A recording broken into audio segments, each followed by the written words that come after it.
We are the last undefeated team in the NFL. We are in my opinion, the front runner for the MVP award. Sirianni right now is the front runner for Coach of the Year. Go Birds. Go Birds. Good protection for Jalen Hurts, who takes a shot, and he's got A.J. Brown inside the 10, inside the 5. For the Eagles at their own 47. Good protection again, launched downfield. Watkins wide open, touchdown. Ain't this what they've been waiting for? You ready?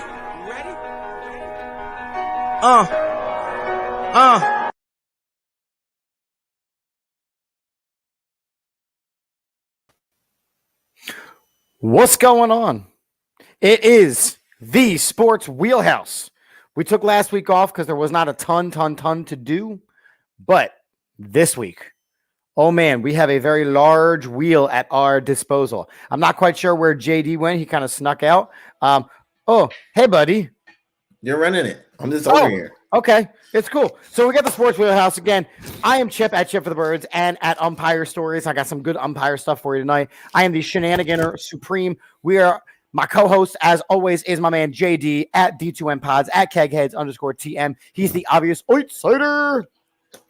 What up, though? Go Birds.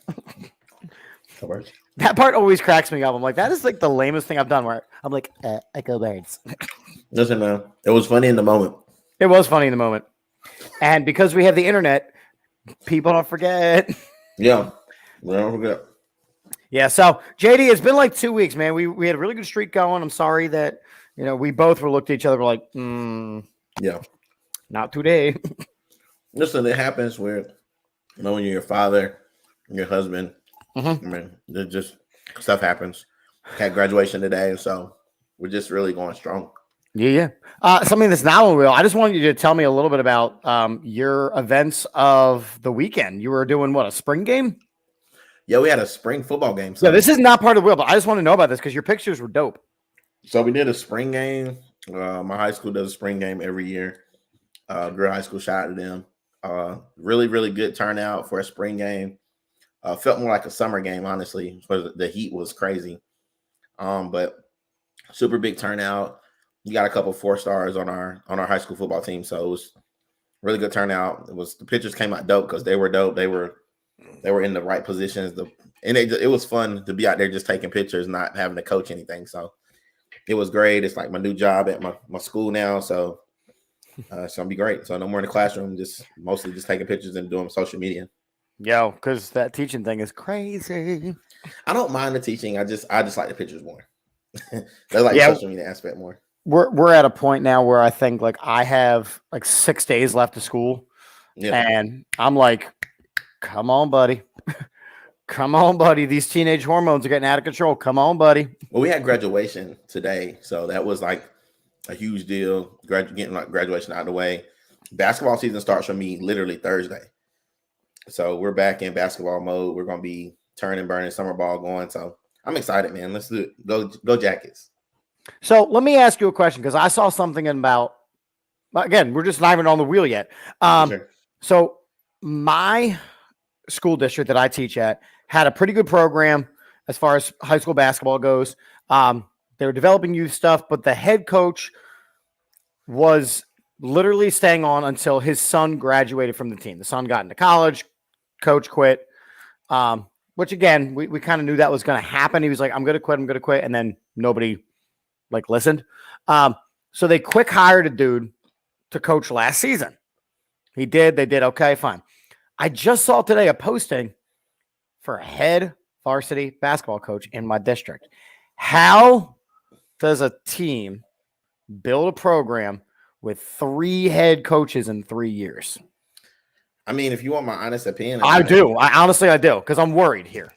I mean, you can. It just really depends on the way that they hire, like the new hires. Like I know we see this coaching carousel in like older sports and as you know, older kids and like sometimes adults, but it's not good for continuity unless you have a strong base of like players. Now, if you have a strong base of players and all of them are getting their fundamentals from either Pop Warner or middle school ball all the way up to high school ball to that varsity level, then you'll be fine because the turnover is not that big.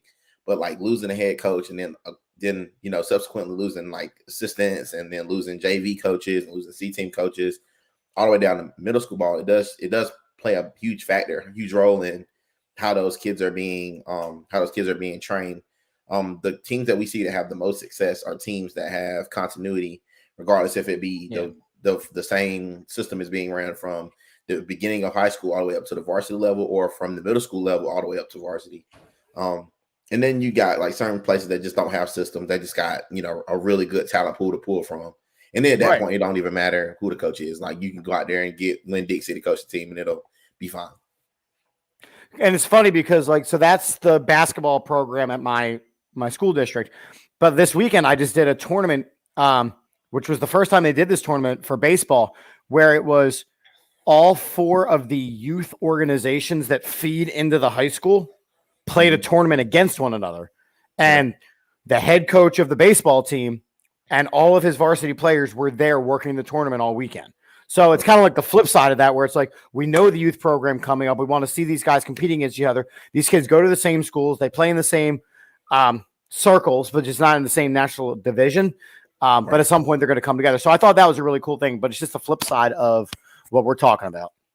No, I think that's love. I think if as a high school basketball coach, I go to AAU games, I go to travel ball practices, I talk to travel ball coaches, I talk to middle school coaches, I talk to Pop Warner coaches, because I want to know who's coming up next and who I should keep my eye on. And things will change throughout middle school and high school, but getting my hands on players and getting my eyes and my ears on players early enough down in the game, it does make a difference. It makes a huge impact on how we conduct business, especially when kids get to that varsity, junior varsity, sub-varsity level. Like, you just really need to, be mindful of like the players that are around you. And then we also are keeping an eye out for really good players, and we're trying to keep them on the right path, make sure they're maintaining their fundamentals, because that's important. So I mean, it's all, it all goes hand in hand for sure. Yeah, agreed. All right, cool. So we got quite the wheel tonight. Put it up on the screen. So we got a bunch of topics. We got some shenanigans. I don't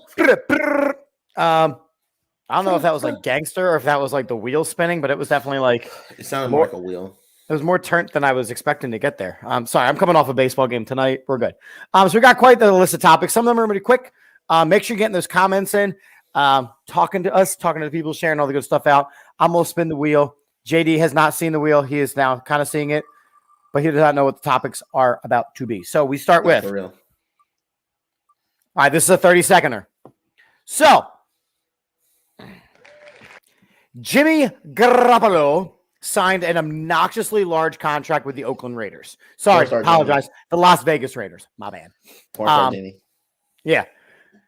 Well, turns out he might still be a little banged up. He actually failed his physical. And of course, as we know, when they make these contracts, they put in these clauses that say, if you fail your physical, we can void the whole damn thing out. Yeah, we can't pay you. So that was going to be the whole story, and I was going to touch base on that. But now I've got a twist that I have heard. Are you ready for the twist? I have a plot twist. Is it the Derek Carr twist? It is not the Derek Carr twist. Okay, go ahead. It is the new partial owner, Magic Johnson, of the Raiders, Tom Brady. He bought stock in the Raiders, and now there is some discussion of, if Jimmy Garoppolo's contract is voided, you're not going to play TB12 coming out and replacing Jimmy G. Your thoughts on this whole scenario? This is all preposterous, to be honest. I'm not giving this any light. Like, I want to, have nostalgia too. But I'm like, Tom, you stay retired, bro. Like, we didn't miss you at all. He was not great. No, we didn't miss you at all. Like, nobody's missing Tom Brady. Like, Tom Brady needs to go try to find his wife before Bad Bunny or Maloma or one of these other Spanish rappers grab a hold to her and put her in the streets. Like, he needs to go grab his wife. Well, I guess now it's ex-wife. Yeah, but here's the thing, right? You look at their depth chart right now, and the Raiders' depth chart is Jimmy Garoppolo, Brian Hoyer, Aiden O'Connell, and Chase Garbers. I mean, there's plenty of guys. Cam Newton's still looking for a job. So we're going to talk about that tonight. Let's go ahead and get Cam Newton a job. Carson Wentz is still looking for a job. I wouldn't hire Carson if he was the only guy that was there. I'll take Garbers before I take Carson Wentz. Garbers. Yeah, he could be Garbers or garbage. It don't matter. Well, he might be garbage. But either way, so Jimmy G. So what if you're the Raiders? What do you do if you have to avoid Jimmy G's contract?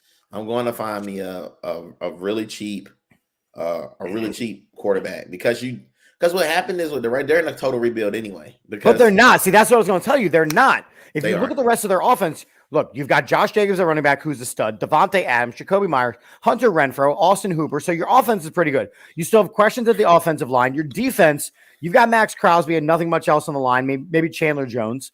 But you just paid a lot of money to Marcus Epps to be a safety.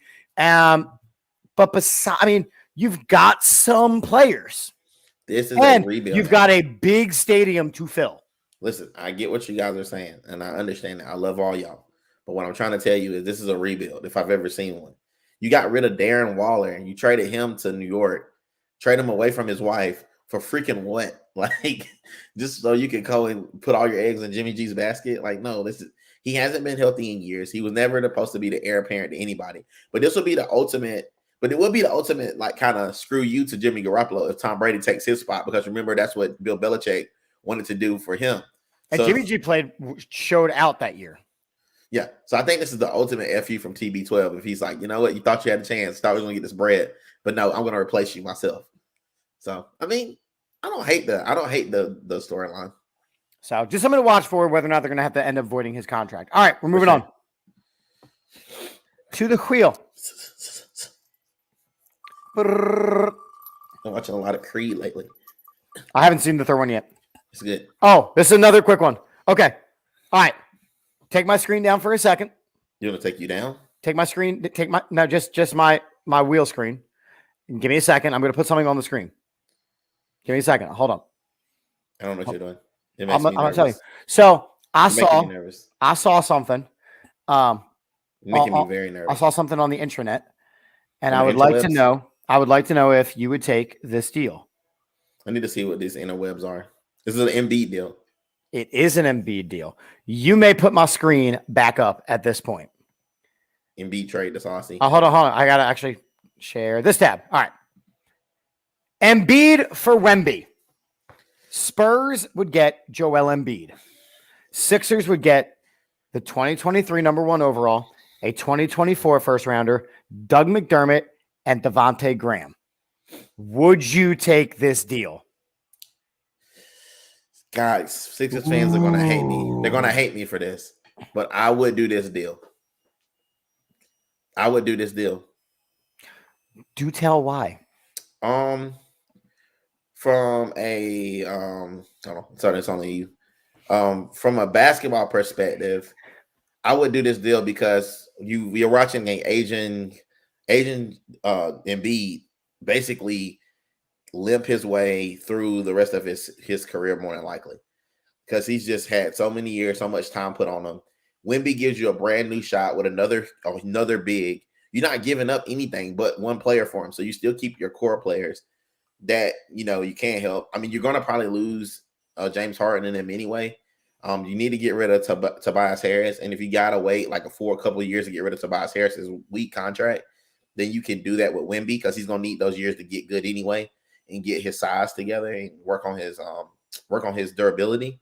And then you got like a new coach. You got Nick Nurse that now can help him kind of mature and get to where he needs to be. I think the last thing I'm gonna say about this is Wemby basically opens your window back up when your window is closing with Embiid. And on top of it, you got some pretty young talent to come with him, because I really do like Devontae Graham. I think he's a decent ball player. And you still get Tyrese Maxey. So you're not giving away every single thing that the team does have in their disposal. You're just getting younger. I looked at this deal really hard.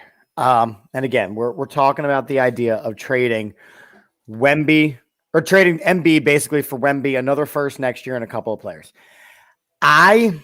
Based on what I saw in the Boston series, based on what I saw, and we're going to talk about that with what the Heat have, and we're going to talk about that based on what I've seen with the Nuggets, I take this deal too. I do not think that the 76ers with just Joel Embiid can win a title. Right. Facts. I don't. I do not think that a big man can dominate the NBA and lead them to a title. I also think that the way it is projected that Nick Nurse uses his starters, and doesn't really develop, like the leash is very short. We're going to talk about that with Nick Nurse in a little bit. I don't see Joel Embiid continuing to elevate his game. I think you start to see the decline. So I understand selling high. Look, we don't know much about Wemby other than what he's put on tape, which is pretty damn good. I would take this deal. Yeah. But Nick Nurse would have to agree to it because right now he's the man of the hour. CJ, thanks for tapping in here. No pun intended. No pun intended. CJ, I don't know if you saw the projected deal.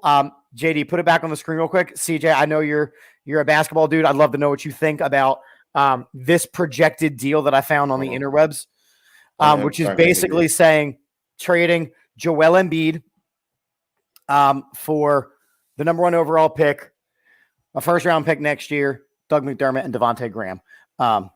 You wouldn't ask Pop that, but we're going to ask you that, what your thoughts on that deal are. But again, I think I would take this deal only because the Sixers have to overhaul what they have is not worthy of competing in a very competitive Eastern Conference right now. I mean, not only is it okay, so let's just I'm just gonna keep it a bean. As a Sixer fan, like I've just suffered. I love Joel Embiid too. I love him, but at the same time, like you're not gonna win with him. Like we've watched them with Jimmy. You can't win with just him. That's the big thing. But there's more to the story, and that's another part of the story that we haven't been really bringing up. He says, if your big can't initiate the offense like Jokic, or has to be the second player, and Embiid needs to be your 2. Yeah, he does. He does need to be. And that's kind of what I was going to get to. And JD, I'll let you pop back on in a second with that. But even when you looked at Shaq and Kobe was the dominate, and then Shaq cleaned it up. You had 2 exceptionally dominant players. I honestly feel this way. In today's NBA, you cannot succeed with just a big man as your number 1 overall player, and especially when Joel Embiid doesn't have those kill tactics. He is a monster player, but he's not the spot up guy with a hand in his face that I don't care if your hand is up my face. I'm not missing. Well, the league is guard driven, and it's a guard dominated league. It's an explosive league, right? And you got to be able to score a bunch of points quick, and you got to get the ball down to Joel Embiid for him to be effective. A lot of the passes and stuff have to come from someone else. Like Joel Embiid is not initiating off. He's not bringing it up. He's not breaking the trap.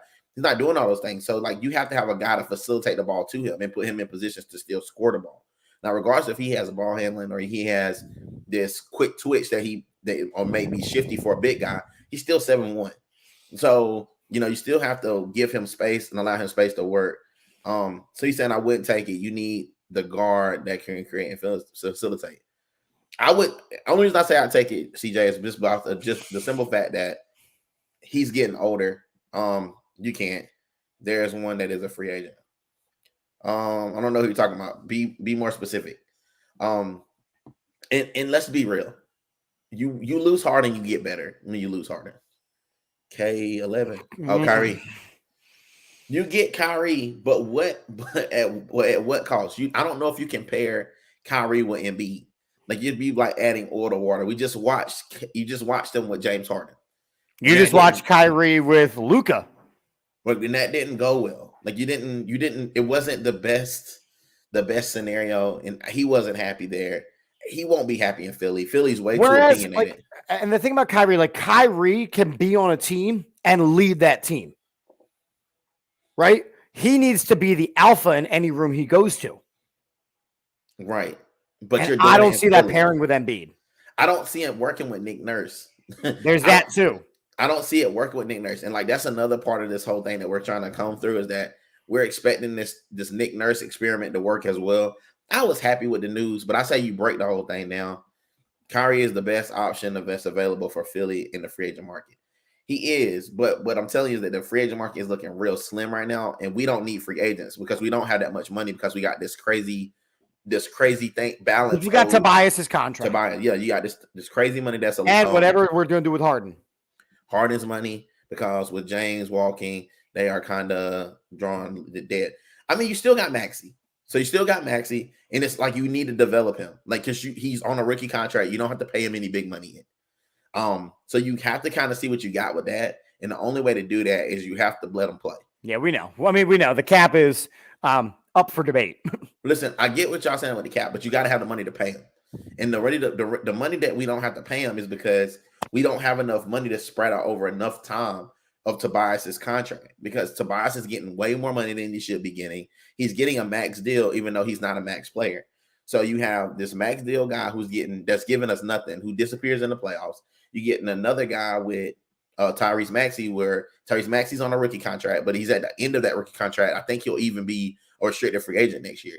So with him being a restricted free agent next year and he coming off his rookie deal, you either got to pay him or let him ride. Right. Or, you know what I'm saying? So I just feel like if it's personally me, I'm taking Wemby and just letting it run with the young guys. Like you letting Tyrese Maxey have a shot. Still got Tobias Harris. He ain't going nowhere because he's a bad contract kid. And then you got Tyrese Maxey. And then you got dinosaurs like PJ Tucker. I don't even know how much longer he's there with us. I don't know how he's still around.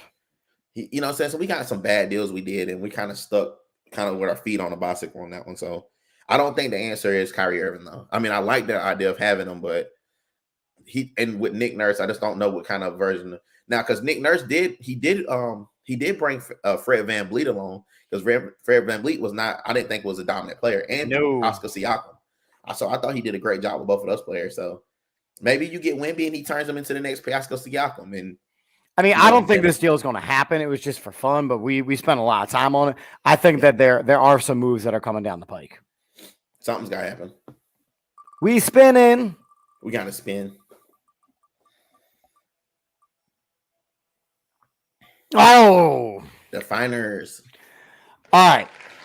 So when we were talking last, it looked like it was going to be pretty quick and easy for the Heat to do some things. And then the Heat got into a knockdown, drag-out fight. And Was then it a knockdown, drag-out fight? I mean, they pushed it to 7. They shouldn't have, and they got their asses kicked in a couple of those games. And then Game 7 rolls around, and it wasn't Jimmy Butler that went off. Nay. It's Caleb Martin. Yep. Caleb Martin. From Nevada, I'm pretty sure. Yeah. His twin brother did not have the same amount of luck. But, so now we have a Nuggets and Heat finals. Currently, yes. Whoa, that's currently still coaching? Based on where his current coaching career is transcending. Like, Pop is a great coach, but he hasn't really been doing much lately. I'm just gonna be honest with you. Spoelstra is a good coach. Don't get me wrong. I think that he's a great coach. My issue with Spoelstra is Spoelstra keeps getting there and he's not winning this. So am I saying? But he's been getting there for the last 20 damn years. I mean, I get that, but he's not Pop. Pop's got like 7 of them things. But I'm not. Here's the thing. Pop is great. Pop is phenomenal. He has done more over the last 20 years than I did not expect. When you're taking over for Pat, let me put it this way. When you're taking over for Pat Riley, there is an expected drop-off, right? And then you hear the stories like, oh, well, he used to watch film, and then he did this. And like he was a towel boy, and he did Eric Spoelstra is a phenomenal coach. His story is great. I'm just saying, you guys are giving this man way too much credit. But I'm not. I don't think coaching against Doc Rivers. Like, crying out loud, he's coaching against Doc. Pop is like Phil Jackson that was spoiled. Yeah, because when and that's kind of my point. Like when they haven't had the talent, They have not done well. Like, What the talent that he got was from the international game, which we didn't even know was going to work. That's all Pop. Like Pop saw talent in the international. I know it is, and he led them to everything that he did. But like over the last couple of years, where he has not had the talent, his team has dropped off because he's got DeJounte Murray. How's that working? It's not, and that's why they have the number 1 pick, which is going to be Wemby, and then they're going to trade him to us, and Embiid's going to be on the Spurs. But so the topic is the NBA Finals. So we have the Nuggets and we have the Heat. Who you got? Nuggets and the Heat. Who you got? I got the Nuggets. Why? Because it's Nugs over drugs. Like, first off, what do you mean? Like, how many games? Like 4. Like them. You got a sweep? Yeah, I got a sweep. Oh my god! Because Jimmy Michael Jordan is not going to show up, and he's tired. He's old. I don't think he's putting up 50 every night. And they got a bunch of dudes in Denver. Like, it's not that many dudes over there in Miami. They got a bunch of dudes. Like, they got dudes even when the skirmish happened that I was saying, I was like, dang, he played with the Nuggets. Like, the Nuggets are just a way better team. Bam cannot hold Jokic. No, like, and that's going to be, for me, that's going to be, like, if you look at Jamal Murray and Jimmy Butler, like, I kind of have that breaking even. Yeah, but you still got more dudes. You still got Michael, whatever his name is. Michael Porter. Michael Porter. He's still going to kill him. Right. But what I'm saying is if you're looking at, like, stud versus stud, like, Jimmy Butler is phenomenal. Jamal Murray is on a different one right now. Yeah. Right. But the big shift is Bam versus Jokic, and it is not close. Well, hold on. Let me address this real quick. Oh my. All right, CJ. This is the same narrative that was being sold for the Celtics. Nobody sold us before the Celtics series. Tatum was having to score ungodly amounts to get there. Like, he was having to score a bunch of baskets, just like in the series before that. In order to beat the Sixers, he had to go off. Like, we knew what this was. Like, they are a good, solid team, but this team has scores all over the place. Like, they got dudes like Jamal Murray right now. What he's doing in this, he's on a different one right now. He's on something. He's on the same level as Jimmy right now, and he's got a big that can actually complement him. Like, Miami got by with, was it Caleb Martin, like, balling out of control? That's not going to happen again. You can't hang your hat on that. This is a sweep. Like, I'm telling you, it's a sweep. They going to do them worse than they did the Lakers. I'm not even trying to be funny. So I too have the Nuggets. Nuggets over drugs? I have the Nuggets because they're well rested, right? They are.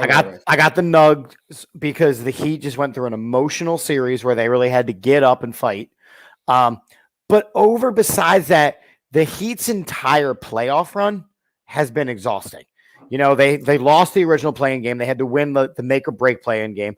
They had to be the number 1 seed. They've had it rough. And then they went to 7 in the Eastern Conference Finals. I think the Heat are going to start to run on empty. I have the Nuggets in 5.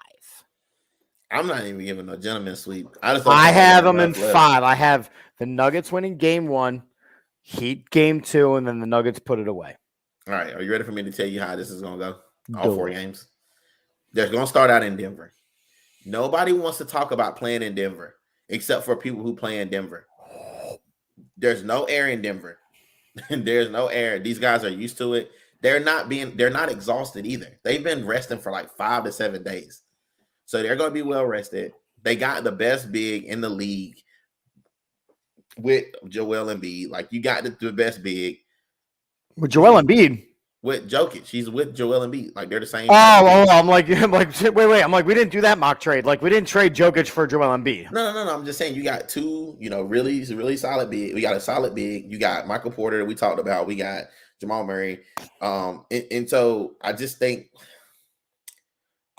as a whole, them coming off of playing these hard series, dealing with all this emotion, dealing with all this chaos and all this stress, and it could work in their favor that they've been playing, but I doubt it because you're playing in Denver. You're going to Denver where the oxygen is thinner.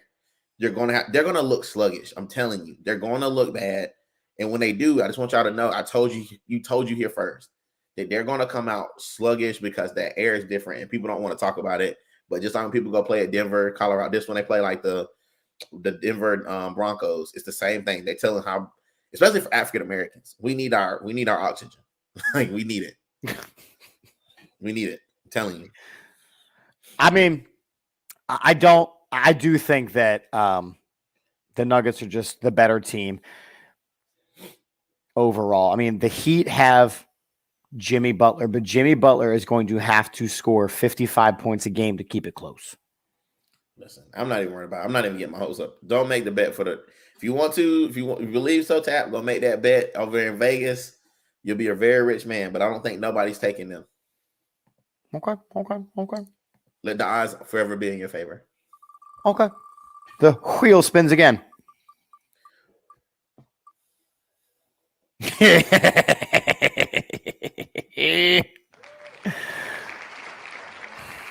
No one on that Nuggets team have ever been there before. The air indifferent in the air in the. Basically saying it's more competitive, yeah. Listen, I'm telling you, the Jokic pack that y'all keep talking about is not going to be no Jokic pack. It's going to be Jimmy sitting his butt at home, and he's going to be sitting right beside you, good old CJ Tap. All right. I got to make fun of your team real quick. Nah, I'm not down with the Jimmy Pickett thing, the Kenny Pickett thing. I'm not getting involved in that. So for those of you who are unaware of the information, Kenny Pickett has already thrown his first pick six of the season, where his car was pick sixed with his playbook inside of it. Listen, bro. How? That's a publicity stunt, first off, number one. Nobody, they don't have paper playbooks. It's not a real thing. But he can't hold the iPad. It's too big for his tiny hands. Did he say Udonis Haslam? Yo, Udonis Haslam is still breathing. No, they're done. We're done. We're not even talking about this. That's our time. We've been great. You guys have been great. We're out of here. So you have no thoughts on Kenny Pickett already putting the team in jeopardy?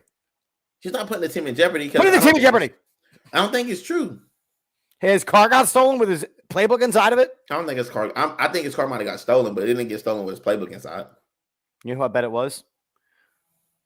Ben Roethlisberger. It's probably his little tiny gloves. It was Ben Roethlisberger. Yeah, he keeps it in his tiny glove box. Dang,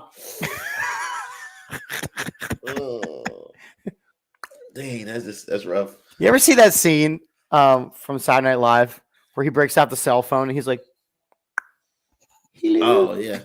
That's Kenny Pickett holding a regular size phone. No, it'd be the opposite. Yeah, sorry. His hands trying to open a big phone. The Steelers should never make the wheel. I know, CJ. I agree. I just want to make fun of him a little bit here because. Oh, whoa, watch your mouth. My Steelers they still the most championship rings in NFL history. So kiss my butt cheeks. Now what? Now Kenny Pickett can never win a ring because his hand can't hold up a ring. It'll be a bracelet. It'll be a bracelet. Show me a rich watch. You know what I'm saying? Small hands. Super Bowl champion. See on the wrist. Do you hear? I mean, again, Ben Roethlisberger was like, I actually wanted him to fail. I wanted. Shut up. Don't get mad at Ben. He's just living in his glory days. I'm just happy that we got Ben gone. I don't care if we win all the games or win none. I'm just happy that we don't have to work with Ben. You know that, CJ. You know I hated Ben Roethlisberger. Ooh, he said, yeah, they're the best 9-8 team in the league. No losing seasons, but no playoffs either. Hey, that's fine. Let's talk about them Carolina Panthers of yours. But we can't because CJ Stroud can't see over the line. Can't see over his entire offensive line. Hold on, you open? Who's over there? They're going to put in a new play called the trampoline. The running back just throws him over the line. Listen, he's got to stand on the center's back to make a pass. Yeah, you think it's bad with Jalen Hurts getting pushed over the line? They're gonna be like, "Here you go, just make this throw." The dude looks like Rudy out there. That's generous.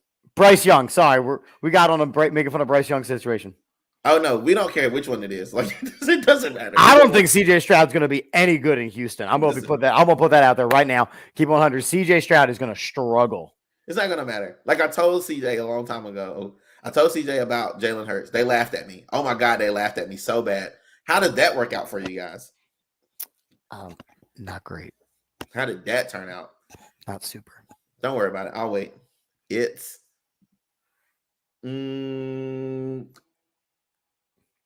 Hold on. Much like his quarterback, Bryce Young, he's trying to see over the keyboard here. Let's get in there. Oh, Bryce will be fine. Oh, no, he's done. We're gonna get when we get closer to the preseason to see if he's shown any growth. Oh, get off your soapbox because he needs it. How many phone books does it take to play quarterback in the NFL? I don't know. For him, it takes all of them to drive the offense down the field. CJ, I would like to hear your thought process on this whole Jalen Hurts situation and how this has turned severely in my favor. Like, because no one believed me. Ooh. You guys playing the NFC South? NFC South? Yeah. With the sorry ass Falcons. Who else is over there? Falcons, Saints. They don't have a quarterback between the four of you. So why would I bet that? That's crazy.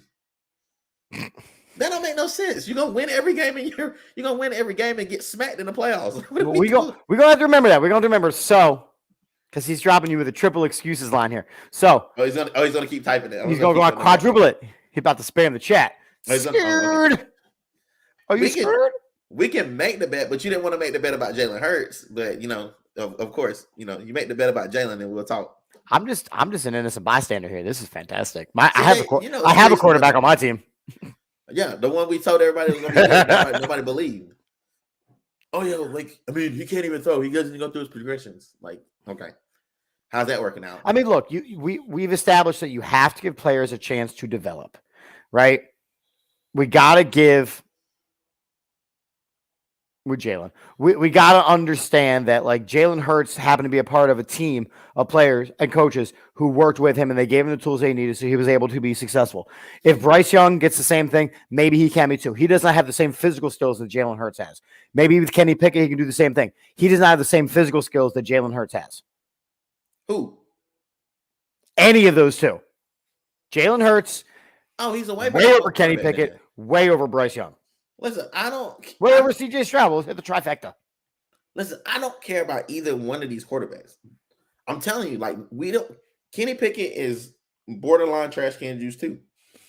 But I know that Bryce Young is trash can juice. He's not going to get any of the caliber players he had at Alabama, and it's going to be terrible. Yeah. Jalen succeeded everywhere. I was always high on him succeeding in the NFL. No, skeptical. I'm going to run the tape. All right. Put the wheel back on. The wheel is back.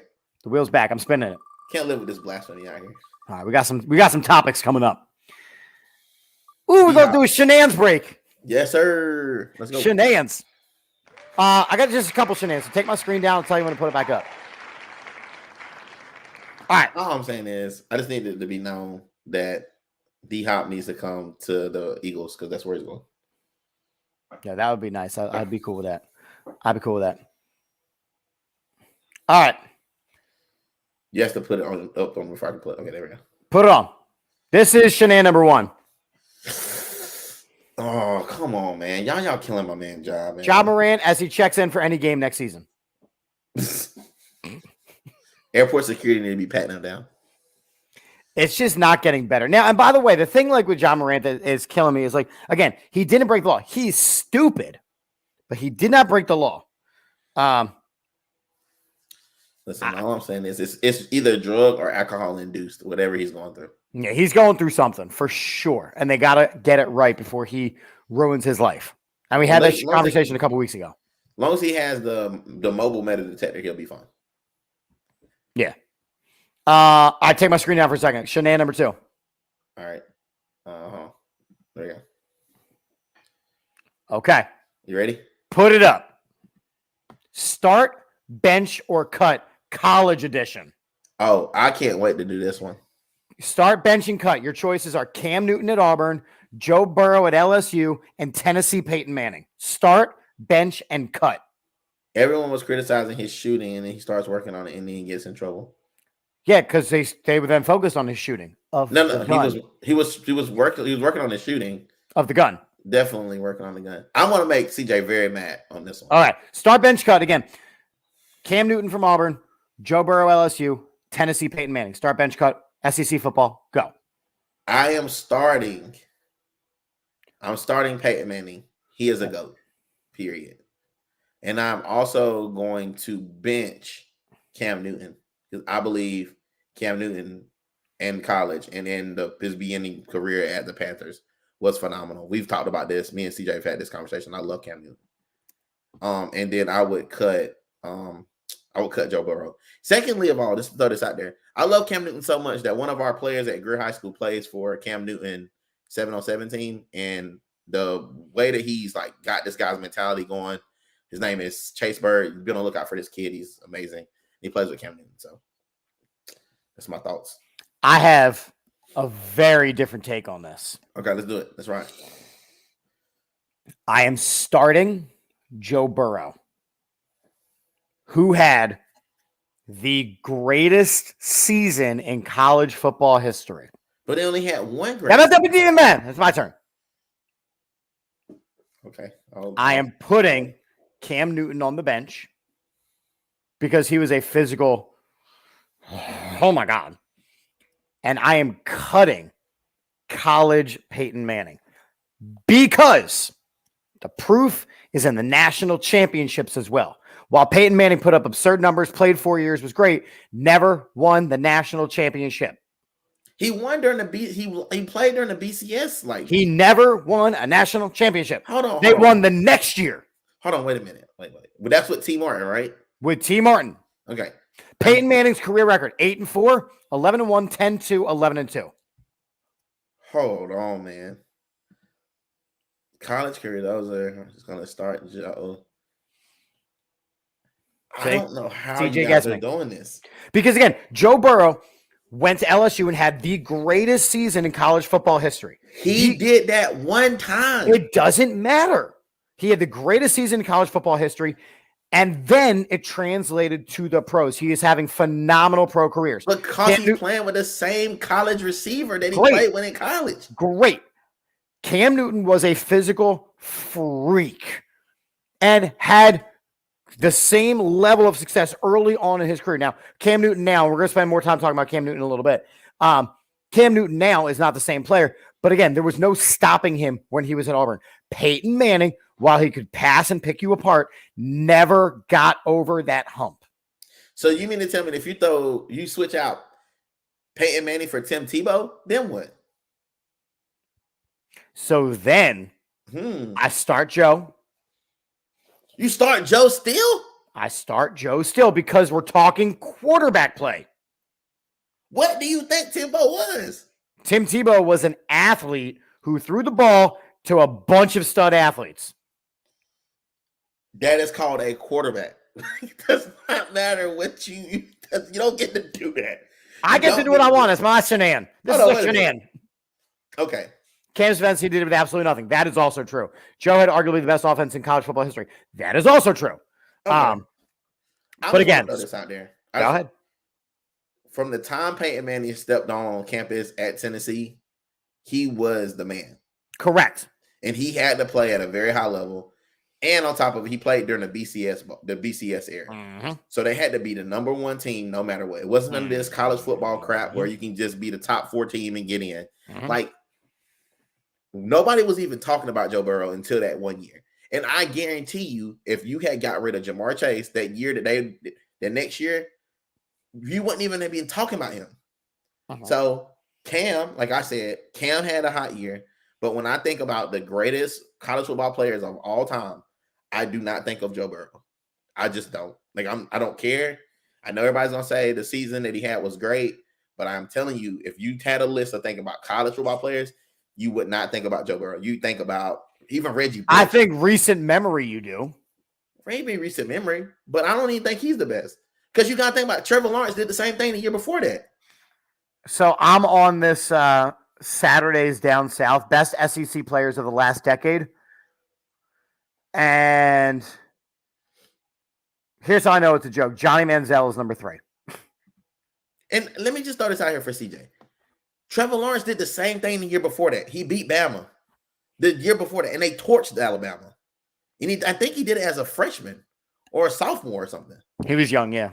So, I mean, y'all can miss me with that shit. Joe Burrow is good. He's a good guy, but I'm not taking him over Peyton Manning or Cam Newton. Period. Not gonna happen. I mean, why does it matter if you win the Heisman? There's so many dudes that won the Heisman and didn't do anything else in their whole career. You cannot use that. Well, I agree with that. I'm not saying anything about the Heisman. Trevor did, but again, as a sophomore, absolutely not. You're not doing it. It's the same thing. It's the same argument you make for Joe Burrow. So no, Trevor Lawrence did it. He did it first, actually. How about that? I'm looking at with the Heismans, and I'm looking at with the national championships. Burrow's got a national championship. Cam Newton's got a national championship. Peyton Manning doesn't. And I will go on record as saying Peyton Manning is the greatest quarterback, true quarterback to ever play in the NFL. I can't believe what we're doing here. This is straight up quarterback. But he's not the greatest quarterback when it comes to like winning and championships and things like that. That's for Tom Brady. But again, the greatest quarterback to ever play the game is Peyton Manning. So let me ask you a question. How many wins do you think they got over Peyton Manning in his career in college? Well, Peyton played all 4 years. It's funny that you say that. So he played all 4 years with good and bad receivers. Mm-hmm. He played in the SEC still. And he didn't split his career through multiple schools. True. Cam had to go to Florida first, and then he backed up Tim Tebow. Right. He backed up Tim Tebow. And then you have Joe Burrow, who played at Ohio State. I guess he went to Ohio State. He did, and that's why I don't consider him an Ohio State quarterback, because he never played. And never won anything. He might not have won anything, but Peyton Manning, you couldn't pick Joe Burrow out of a starting lineup unless you saw a picture of Macaulay Culkin. Had 4 chances, 0-4. That's fine, man. BCS, he's definitely not a loser in the NFL because neither one of them have a Super Bowl. So I have another shenan that's a little bit different. I can't believe this. This is disrespect. This was a shenan. All right, build your perfect Memorial Day barbecue with $15. So we just had Memorial Day yesterday. You got $15. All right. This is my thing. Hot drinks. I'm gonna go cards for $2. I'm gonna go. I'm gonna go soda. I'm gonna go soda because I like soda. I'm gonna go burgers. That takes me to what? $9. So you're $10. No, I'm at $9. Nuh-uh. I did cards and sodas too. Oh yeah. My fault. $9, and so I got what? How much? $6 left. Yep. I can get whatever I want. Because I'm a hooper, I'm gonna take driveway hoops. Oh, so you're going double dipping out of that section? Yeah, because I mean, you said it doesn't say I have to pick one of each. It does not. Unless I can only take one of each, and then at the same time, it's going to be weird. I just don't think you can. I don't think I don't care anything about reading because that's not fundamental. And who goes to a barbecue and reads? I don't know who goes. Then you got. I mean, I do care about wiffle ball though. Wiffle ball is a fan favorite in my family. But I would take a basketball hoop instead. All right, so I'm gonna have burgers. Okay. Because you can't do a cookout without burgers. So I'm already $5 in the hole. I'm gonna drink some water because I'm trying to watch what I consume beverage wise. So I'm at $8. But that's $3 worth of water. So you might as well go soda. Soda bad for you. So That's why this is why there's a problem in the urban community because shitty food costs less. Listen, bro, I'm not saying that it doesn't. I can buy an apple for $1 or a bag of hot Cheetos for 50 cents. I'm gonna take these hot Cheetos for sure. Right. And I got diabetes. Right. Diabetes. So I got $8 I spent so far. Then I'm going to put some corn on the cob. That puts me at 11. And I'm hooping. That's what I'm saying, man. Like hooping is a thing. You gotta, because then you can make some of your money back after you spend all that money. You can make some. I'm probably hooping by myself because I know the people at my barbecue and they're like, we're really having a great time. I'm like, oh my God. Listen, you can just get these buckets up real quick, these dollar shots, make some money. All right. Take this down. I'm pretty sure that was the end of the shenan. Hold up. Take it down. Hold up. I can't believe this, man. I think that was the end of the shenanigans. All right. So I'm shenanless. All right. Back to the wheel then. Hold on. Go ahead. Wheeling up. Big Willie. We got a couple things. Oh, I didn't remove that. All right, so if it goes shenanigans again, I have to remove it.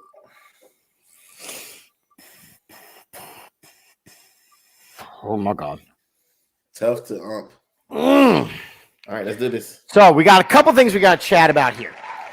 I had done a lot of baseball games over the past couple of weeks. I just did my 55th game of the season tonight. Have a situation tonight that I had to tell you about. I have a situation from last week I got to tell you about. And then there is a situation from the world of umping that we have to discuss in a shitty way to lose a state championship. So, situation from tonight, doing a rec playoff game, whatever, everybody knows everybody. Kid comes running down the third base line, full on, runs into the catcher. It is not allowed. Pull the kid aside. I said, listen, I have no choice. I have to throw you out of the game. I have to eject you. What? Why? You cannot run through a player. Why? You're not a glitch. I'm on a glitch? He's not a glitch. You can't run through a player. Oh, yeah, no, he's there. Why? I didn't mean to. I apologize. Sir, you can't run through a player. It is dangerous. I tell the head coach, I'm like, Coach, I don't want to. I said, but I have to eject him. Now, this would have been my first ejection of the season. He goes, I understand.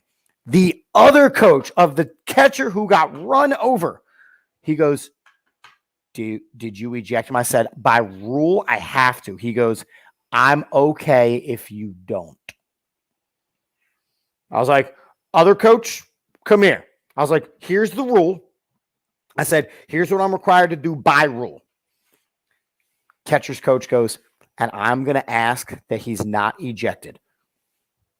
I was like, Coach, you cool with that? Of course I'm cool with that. I don't want him. I'm like, awesome. There is a big difference in rec ball than when everybody knows everybody and it's cool to everybody than there is with travel ball, which I'm going to tell, and school ball and all that stuff, which I'll tell you guys about too. But again, some days it's really tough to ump. Some days it's kind of cool to ump. The other day I was doing a PIAA game. So that is high school ball. It was a freshman game. And it ended up going into extra innings. It was a really good game. And away team can't score anything. So it's 4-4 in the bottom of the 8th inning, right? Bases are loaded. They play normal? They play 7 in high school. Okay. So we were in extra because we were still within the time that we were allowed to start another inning. Bases are loaded, 1 out, pop fly to left field. I'm like, oh boy, here we go. Catcher throws his mask aside. He knows the tag up is coming. Oh man, here we go. Here we go. I line up so I have both the ball and the player. My partner watches the player. Okay. Before the catch. Guy takes off running. He didn't tag up. Catch, throw, play at the plate, safe. How is it safe? Well, because he got there before the ball, and what you have right there is what you call an appeal play. Meaning the pitcher's got to stand on the rubber with the ball, throw it over to the base, and the umpires have to make the call then. Nobody appealed the play. It was a game over situation. They did the handshake line. I was like, no one's going to check. No one's going to check. Cool. I checked with my partner on the way to the car. I was like, you have him leaving early? He goes, he absolutely left early. I went. So what we would have had to done is take a game-winning run off of the board. We would have done it. But some days I'm okay that they don't check stuff, which leads me to a video that has nothing to do with me. And I'm going to show you how a team lost a state championship game. Let me know when they're ready to put it up. You may load the screen. It's ready. All right, so you've got Pal Mac with 4 runs. Now, first off, let's just talk about the fact that everyone's wearing red damn jerseys. Yeah, that's wild. It's a mess. So white pants and gray pants. Please watch the next minute and 29 seconds of a state championship baseball game. 2-2, 2 on. Strike 3. And he's out. Hornell wins it.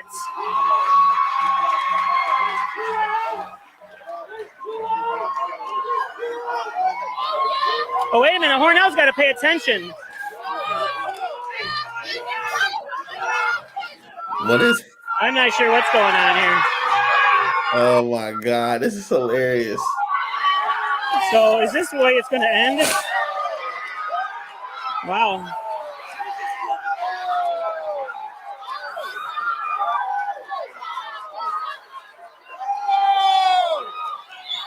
Pale Mac's going to win it? Hold on, we're not done yet.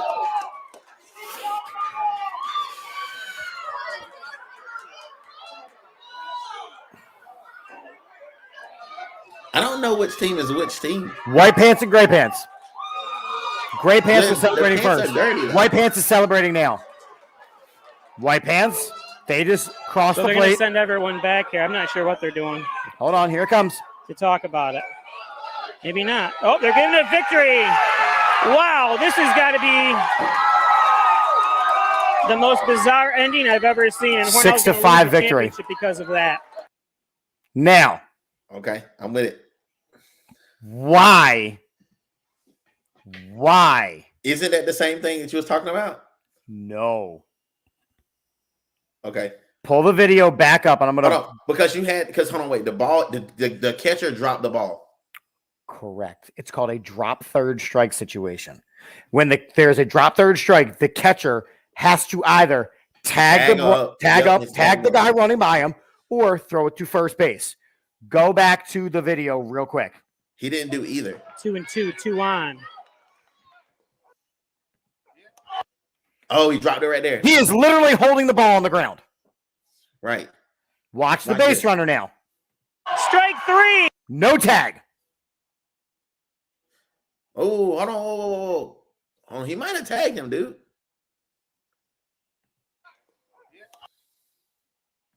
Strike. Oh, he did tag him. No, he didn't. He is hot. He has the ball up close. Watch the extension now with the hands. 3. He never extends it. And then he puts And the he's ball in his out. pocket. Hornell wins Watch it. the second baseman running in. Right here, pointing. Hey, hey, hey, hey, hey. Oh, he's pointing like, hey, let's go. You got to tag him. Okay, fair enough. I'm not mad about it. Could you imagine being the umpire that has to make that call? No. Because guess what? Stuff like this happens all the time. It's like those at the end of basketball games, those tips that like it's like 0.3. Like the one with Devin White. Like, yeah. 0.1 taps in. You know, that's what makes the game hard is because it's a little bit of it's human error. Like, because these are human errors. that was the right call. No, but I mean it's human error on the kid's part. Oh, yeah.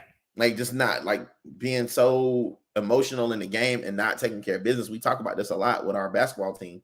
Like, don't get caught up in the emotions of the game that you forget your fundamentals. You know what I'm saying? Like no matter what happens, like you have to box out every play because if you don't, that's when you don't box out. That's when the kid comes through at 0.1 seconds and taps that thing in because they're not calling it over the back to end the game.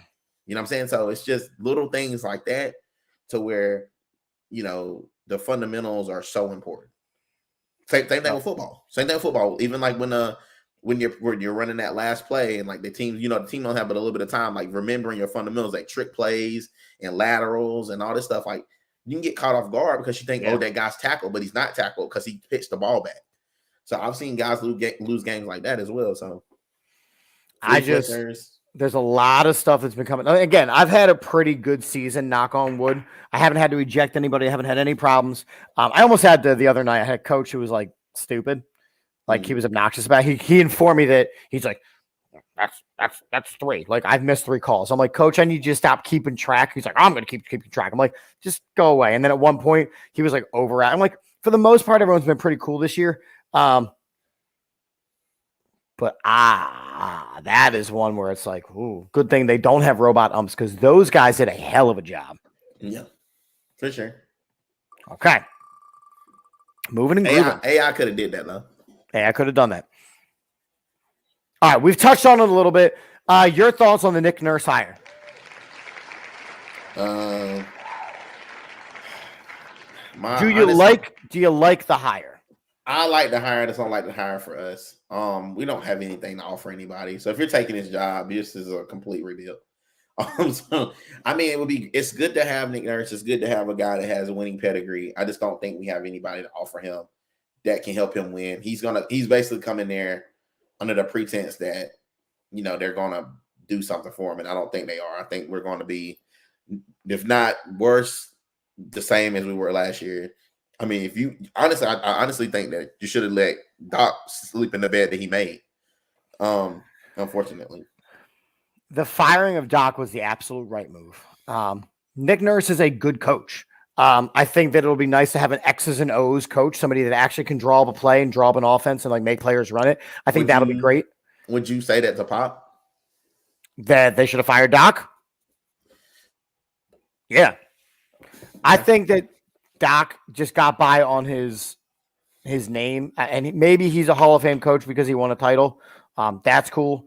I never thought highly of Doc Rivers. I think that the player development didn't happen, and I still don't think it's going to happen. I know that Nick Nurse kind of has a history of hey, I'll give a young guy a chance, but if it's not pretty quick growth, I'm going to yank you. I know that the start. Because you have so let me just start it out there. You have Fred VanVleet who developed quickly. He didn't develop quickly. He developed. It wasn't quick though. He developed. But this wasn't quick because he had Lowry, so he had some time to develop. Right. And so then you also got Pascal Siakam. Right. So those are my two examples. He developed. They just didn't. I think you give him a maxi that is already developing, and you keep Sam. And I don't know if Sam's gone or what, but if Sam Cassell is still there, which I'm hoping that he is, he can continue to cultivate that relationship. Yeah. You just have to get him.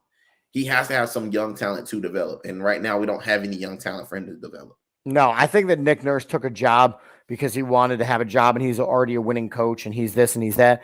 But he's going into an empty tool shed.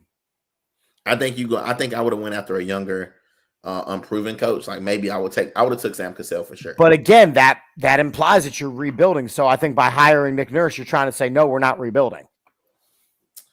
I don't care. Even though we know we need a roster turnover. So again, I like the move as far as name recognition, but we have seen that, especially in Philadelphia right now, name recognition doesn't mean everything. Girardi was the wrong hire. Doc Rivers was the wrong hire. Who did well? Rob Thompson for the Phillies. Who would have done well? Sam Cassell. Who's done well over all the coaches that they could have hired? Nick Sirianni is the one who's done the best, right? Nick Sriracha.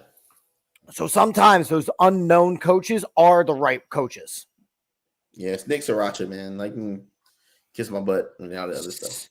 Wait, so is Sriracha. Sriracha is now the most longest tenured coach in Philadelphia. As far as who's currently coaching? Yeah, in Philadelphia. Yeah, because didn't Hockey get a new coach too? Mm-hmm. I don't know who the hell. Oh, Tortaglia. Yeah, he came in last year. Yep. He's the old guy on the block now. And he's still the best. All right, put it up. We got 3 topics left. Trigger. Ignore shenanigans because I forgot to delete. He's also the most. No, he's not the most winning this. Okay. It would be technically. I spun the wheel. You didn't pull it up. I'm sorry. I know. What is it? Hall of Fame career? Question mark. So I'm going to read some statistics. For who? I'm going to read some statistics. Okay. About a player. You have to tell me if this player is a Hall of Fame caliber NBA player. All right, let's do it. Let's roll. All right. I feel like this is a new segment we're going to have. I know it's going to probably do it. Let's do it. All right. This player averaged 11.3 points in their career. This player averaged 4 rebounds a game. 4.9 rebounds per game. I apologize. So 5 rebounds. 4.2 assists per game. 1.4 steals per game. This player finished with 13,968 career points. Now, based on those stats alone, Is that a Hall of Fame player? No. Okay. Now I'm going to read something else. The averages was killing me. Okay. Do you have any guesses? Any guesses that who you're telling me about? Mm-hmm. Carmelo Anthony. Okay. This player is a 4-time NBA champion. This is the same person? Same person. A 1-time All-Star. 2 times All-Defense. 4 times all defense. 2 times All-Defense. 2 times all defense. 4-time NBA champion. It can't be Ben Wallace. This player also has won a Finals MVP. Oh, Andre Iguodala. An Olympic gold medalist and Andre appeared in Iguodala. 7 NBA finals. Andre Iguodala. Is Andre Iguodala an NBA Hall of Famer? Yes, he is. I agree. Yeah, he is. With his 11.3 points per game, I absolutely agree because the hardware doesn't lie. Yeah, it's because he's done it on multiple levels. He had a rough go at it. He started. And a 1 or 2 time NBA dunk champion. Oh yeah, he's definitely in there. Like, I mean, that's you should have led with that. No, because that's why I have my fun. I was like, oh, wait a minute. Wait a minute. The championships really do matter. It's like Robert Horry. Yeah. Is Big Shot Bob in the Hall of Fame?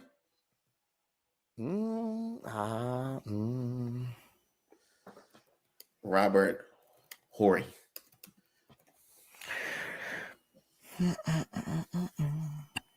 He's in the Alabama Sports Hall of Fame. Never mind. Then we need to fix that immediately. Big Shot Bob should be in there. He's got 9 championships or something crazy? He's only included on the list because some people have actually dared to mention his name due to the history of big shots and big games. Unfortunately for Big Shot Rob, the regular season counts. Big Shot Bob is that dude, first off. He's got how many championships? 5 or 6? 7.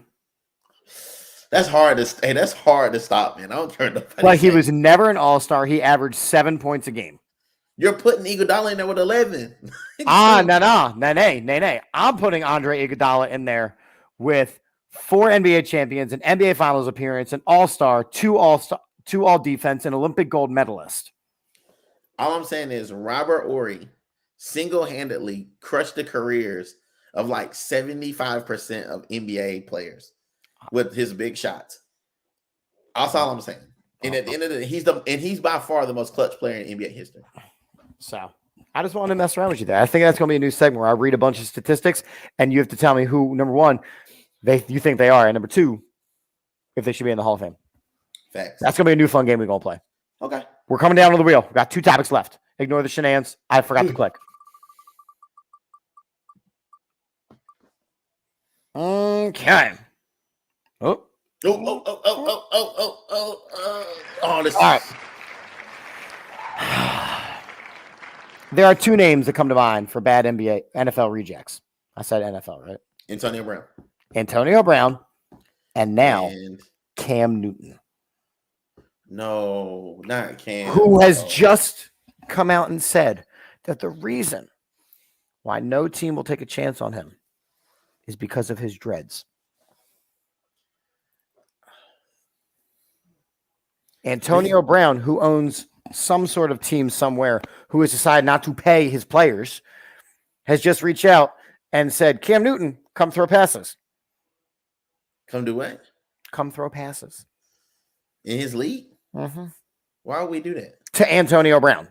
Why would we do that? Why would we do that? But the reason why no NFL team will take a chance on Cam Newton is because of his dreadlocks. I mean, I don't think his dreadlocks help.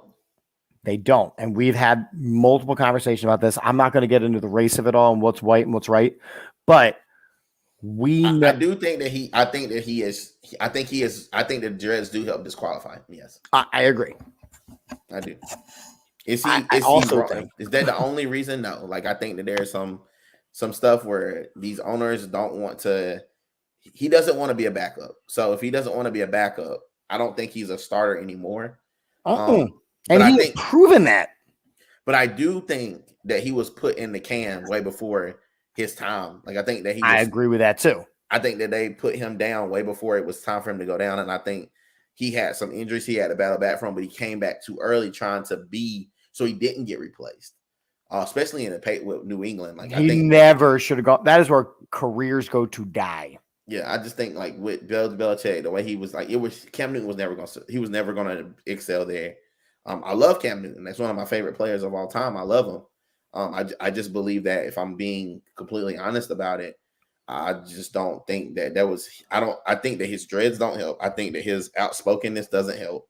I think, but it never helps. Like when you're outspoken and you tell people how it is, I don't think it ever helps you. And I think that for Cam Newton specifically, I think he overvalues his current value. I think that he overvalues his current value, meaning he's gone on record going, I'm better than this guy, I'm better than this guy, I'm better than this guy, I'm better than this guy. And you are. But nobody wants to hear that. And some of these guys are backups for a reason. Like, yes, is Cam Newton probably better than Colt McCoy over in Arizona? Yeah. But if you were to bring in Cam Newton to start while Kyler Murray recovers, that is Kyler Murray's team. So let me just throw this out there. And this is what I was saying now, and I would kind of defend him in this, right? If I take all the list of quarterbacks in the NFL, I do believe Cam Newton is better than some of those guys. I agree. Especially the years where they were like guys like Brian Hoyer. Yeah, Brian Hoyer, Fitzpatrick. Like, I think that there's a lot of guys that he was better than. The only issue with it is those guys, when they were backups, they never really pushed to become the starter. And the only way they push is when they caught in the game, they made a case for it. There is a sense of humility. Yeah, but when Cam would be waiting in the wins, Cam would be saying like, "Oh, I'm better than him. I'm just waiting on my chance. I'm waiting on my opportunity." Like we very rarely ever hear anything from Fitzpatrick other than see his taco meat in his chains. I mean, he's retired now, so. Right, but I just know. I just got a feeling that I think Cam Newton didn't do himself any favors. I agree. And that's what I was going to get into. And again, I'm not trying to go like comparison of, a white quarterback in his place, because I'm not trying to do that. But like Carson Wentz, wherever he goes at this point, is going to be the backup quarterback. But he's also not okay with it either. He's not okay with it, but he's also kind of at this point going, you haven't heard shit from Carson Wentz. Not a thing. You had not hear shit from guys like Josh Johnson. You don't hear shit from guys like Josh Dobbs. You don't hear anything from Tyrod Taylor. You don't hear anything about those guys. They just kind of go and they do a job. Okay, well, I will say this. I think that if you look at Cam Newton's overall career, his trajectory of his career, I think he had more hot years than anybody we just named. I agree. Totally agree. So that's why I will give him that space to say, "Hey, I'm." And he's an NFL MVP, and he led him to a 15-1 record. Like he did a thing. Yeah, I think if we look at the pedigree of him and what he did for the new black quarterback, I think that he's the reason why they are more accepting of a Jalen Hurts, or they are more accepting of a Mike. You know what I'm saying? Because he came after the whole Michael Vick era. Yeah. So like, I mean, I think it's worthy of a talk. I just think like if I could impart or say anything about the Cam Newton situation, I wish that he could have accepted the role and kind of let himself earn a position from the backup position. And that's kind of like what Jameis Winston is doing, right? Jameis Winston still thinks that he can play at a very high level in the NFL. And I disagree because he's good for a 50-50 ball anytime he throws a ball. But again, he's like, I know I could be a starter, but right now that's not where I'm at. I just feel like Cam Newton is the new Colin Kaepernick in the sense of how many years are we going to spend talking about Cam Newton when he is removed from football before we remove him from football?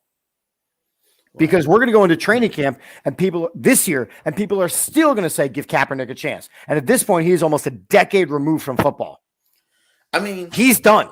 Okay. So I will say this. I think people are asking for the Kaepernicks and the Cam Newtons of the world and trying to politic for them because at the end of the day, there's so much bad quarterbacking out there. And it's not like it's like you got a couple of guys that you can probably put on either hand in each division that are just heads over heels better than the rest of these guys. And it's because they are, you're going to have those people that you can say, well, we could play anybody to do what you're doing. So that creates that conversation, right? Like you have guys that are not so good that are playing on some not so good teams. So there's always a conversation about like, well, we got a guy sitting up here on our bench or a guy we're paying X amount of money to, but a Cam in his prime, like we take any day. But or he's Cam not in his prime. That's my point. Bro, that's what I'm saying. But even not in their prime, I think they be doing just the same thing that these other guys who are not in their prime are doing. And that's kind of my point though. So like for me, just a couple quarterbacks coming off the top of my head. If it is, again, because we're coming up on it, training camp and them saying, well, let's get Kaepernick back in there. Again, he's almost a decade removed. And now Cam Newton. Cam Newton's a different story. Kaepernick, right? If it is between Kaepernick, who has been removed for almost a decade, and Colt McCoy, Trace McSorley, Gardner Minshew, I'm taking those three guys because they've been in NFL locker rooms. They have played in today's NFL. I would also venture to say now when we're talking about Cam Newton, that conversation's different. I would put Cam Newton in that. So I would put him above those guys. Agreed. If he would be okay with taking a role on the not starting and being a mentor and saying, hey, brother, like I'm going to mentor these guys. I'm going to give them what they got, especially with a young black quarterback, like the quarterback in Tennessee. Like I would venture to say, hey, Cam, come to Tennessee, be his mentor. If he gets hurt or if things don't work out, you'll get a shot. Because Malik Willis is about to get cut. That's as best as I could do for you. You know what I'm saying? Like, and I think if he could accept the role in that way to help out another African-American quarterback, or even go play under Deshaun Watson, a guy you're not better than right now, but if he needs help or if something happens with him, you're there to help. Like I just don't know if I don't know if he would have the humility to do it, but if he did, I think that would be a perfect scenario for Cameron, and I would love to see him in that role just because at some point at one point it was the league of backups, like it was all these backups. So I think that if Cam Newton could have accepted that role earlier in his career, a little bit like right after the arm injury, the shoulder injury, I think he would have had another shot by now in a position and an opportunity that he could have really flourished. Just because he waited his time and he kind of came in like, okay, I'm gonna be humble about this. I'm still who I am, and I think if I got the opportunity, I could do something. But he didn't come out like guns a-blazing. No. So again, it's a little food for thought. I'm just curious to know how many years removed from football will we continue to be talking about Cam Newton as we have been doing about Colin Kaepernick. That's fair. And when we're going to stop talking about Colin Kaepernick and he stop appearing on Madden rosters. We already know what it is. It's D-Hop. So D-Hop gets cut. The Cardinals are going to take a giant chunk of his money. Where does D-Hop end up? So I don't know if you guys watch podcasts outside of this one, but if you do, recently DeAndre Hopkins was asked a question, what quarterbacks he really did respect and who he wanted to play with. It just so happens that it happened about a week before he was released from his team. So I don't think that is any type of I don't think that's a coincidence. He said that he wanted to play with Jalen Hurts, and as we've seen fewer past years, Jalen Hurts, when his name is mentioned, they normally get over to Philly. And I think if the money's there and they can find some money for him, he might take a pay cut. But I think if he can, I think he give them a great opportunity to win a championship. And that's something D-Hop hasn't had an opportunity to do. And he's never played with multiple great receivers other than like maybe Will Fuller. And so I think that would be a great opportunity for him. And he would also have a quarterback to throw the ball to him and give him, and he could help a guy like, because I feel like he was very similar to Devontae Smith when he first came in the league, with the not dropping passes, really supreme hands, kind of slight in the body frame when he first came in. He's still not the biggest guy, but I definitely would say that like if I had to give him a guy to like go mentor, it would be the Devontae Smith on that Philadelphia Eagles, and then you get like a super nasty receiving core that any of those guys could go off at any given moment. And then now you have another running back too, because you got the kid from What is the running back that the Philly Eagles that just got? They have Kenny Gainwell, but they have another running back too. We got Rashad Penny. Yeah, Rashad Penny, but there's somebody else other than him. Oh, who's the big guy we just got? We just got why am I blanking on it too? Eagles running back. We just got DeAndre Swift. DeAndre Swift back home. So like that, you get super nasty. You get basically a slot receiver that can run the ball with DeAndre Swift. So this team's stacked. They got guys everywhere. Still got Boston Scott, I'm pretty sure. You got Kenny Gainwell. You got just dudes offensively. You got Goddard coming back. So they're gonna be super stacked. I just don't know if I would love for DeAndre Hopkins to go there. And then kind of just solidify them, just go ahead and take the Super Bowl. And they got this really stout defense. So to me, if it's a no-brainer if I'm DeAndre Hopkins, I'm going to feel that they can have me. They can keep me. So I like the idea of the rich getting richer situation. I would love him on the Eagles because then there's no stopping the Eagles. There is no stopping the Eagles. Gardner Minshew could quarterback that thing to a championship. He doesn't have to. He's over in Indianapolis. Taking Carson Wentz's job. Where I think he's going to end up. So there's a couple places that are coming out as like potential places for him. Baltimore is looking like a big one.